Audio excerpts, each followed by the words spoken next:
The funeral service for ANC stalwart Andrew Mlangeni is due to get underway at the University of Johannesburg Soweto campus shortly. He died last week at the age of 95. A ceremony was held earlier this morning at the Mlangeni home in Soweto.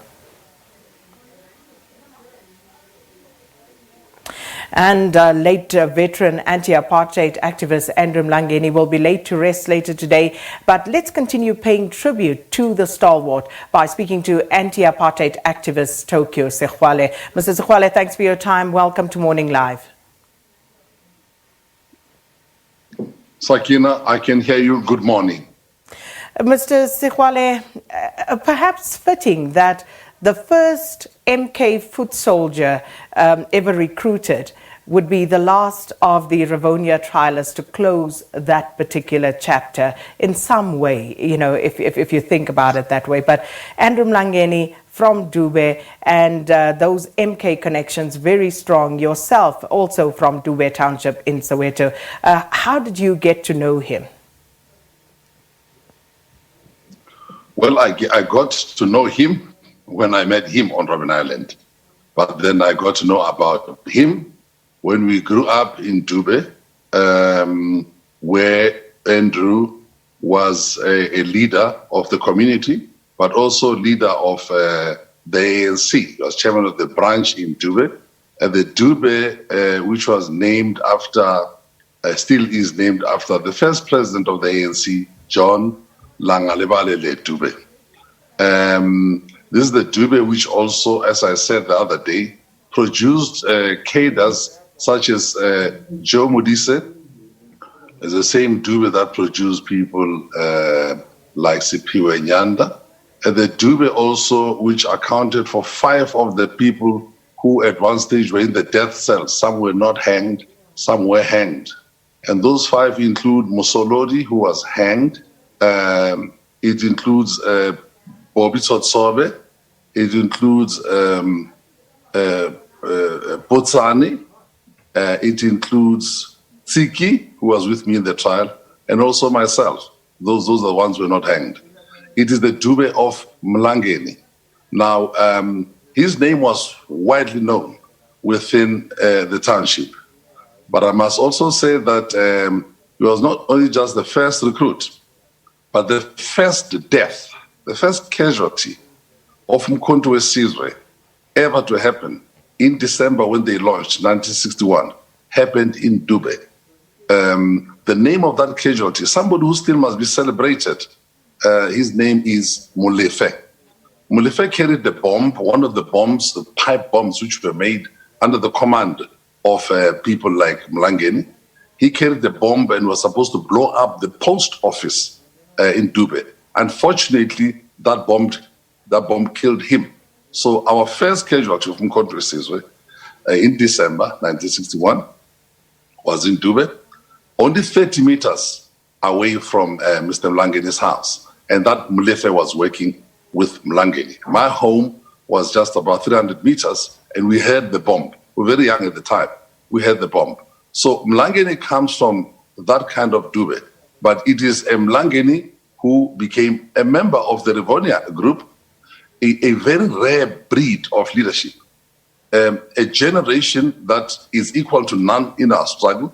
And in many parts of the world, you don't find this kind of leadership of Nelson Mandela, of Walter Sisulu, of Governor Mbeki, of Raymond Mhlaba, of Motsoaledi, all of them who, Katrada, Goldberg, who all ended up on Robben Island except for Goldberg. It's a rare breed. So when I came to meet him on Robben Island, what an excitement it was. How excited he was because he was meeting somebody from Dube for the first time since they were there almost for 14 years when I came before he did the 26 years at Madiba 27. So he is that special a breed, that rare kind of a leader, the collective, the consensus, the committed people. That's the person we are laying to rest today. And that he remained until the end. But I understand even on the island, he was the one who kept questioning Madiba about what he had met with the apartheid leaders about. And what sort of a person was he back then on the island? Mlangeni, is a disciplinarian. Well, I don't play golf, but people who play golf are very specific, very focused, because, I play soccer. So it's a bigger ball. Of course, much more tricky to play because you don't play with your hands. I'm not surprised that he was a golfer before he went to jail and even thereafter, because, you hit this ball pegged on a little peg. You've got to be very specific and highly disciplined. That discipline on his part on Robben Island applied to himself personally, applied to political discipline, applied to physical discipline. We've got to wake up every day and make sure that we exercise. The way you dress up. Mlangeni, I remember him scolding me because I was going to be visited by my own mother in prison, and he knew my mom. And I was just dressed in a khaki and I was disheveled because we felt we're in jail, so we don't care. And of course, it's also a way of showing defiance. And he told us, you are a soldier, and you don't come here in prison and then change, you don't dress up properly. You're going to see your mom. They must not see people who are disheveled. You have not ironed. So I said, how am I going to iron my shirt? He said, use your plate or use your mug, a prison mug. So that was Mlangeni. We don't have irons in prison. We don't have fire. There's no fire at all. For 27 years, Mandela would be there, and Mlangeni 26 years. There's no fire, there's no stove, there's no nothing. But then he says you put your own mug in the sun, you steel mugs, and iron at least the collar. This part of your shirt, the collar, so that when you appear, because this is the way I look right now on television, I hope, that's how you look when your mother or your visitor has come to see you. You see a person appearing on a window like this. So he said, at least be dressed up. So he was very particular about those type of things. But politically, he's a sharp-minded person, very studious, not surprised that he did all the type of things that he did on Robben Island, studying and so on, and demanded all the time that we should study, always register, find money, and he would help to find comrades money outside so that you register for your studies. So he was particularly, he's a disciplinarian, more than Madiba and them. Just like Walter Sisulu was, but Walter would be also understanding. But Mlangeni was a soldier, like Mhlaba, very tough people, very hard people, and he suffered no fools. Now, when you talk about questioning Madiba, of course, that happened when Madiba started being approached by apartheid leaders because they wanted to talk with Madiba, try to get him to be released out of jail by selling himself out or selling all of us. Madiba's cousins were the Matanzimas. The Matanzimas had accepted to be part of the apartheid puppets in a Bantustan, Transkei at the time. They would come to Madiba.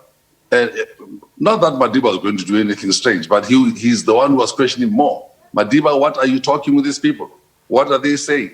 So he wanted the details. So when PW Botha, for the first time, it was Mlangeni who wanted to know the details so that if they support him in the discussions that he had started with the Boers about discussions, talks about talks, discussions about discussions, not negotiations with the Boers.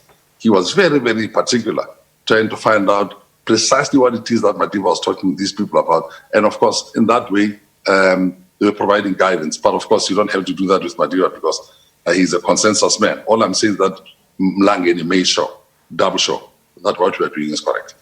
Well, thank you so much for those beautiful insights into who Andrew Mlangeni was. And of course, we continue to pay tribute to him, Mr. Tokyo Sexwale.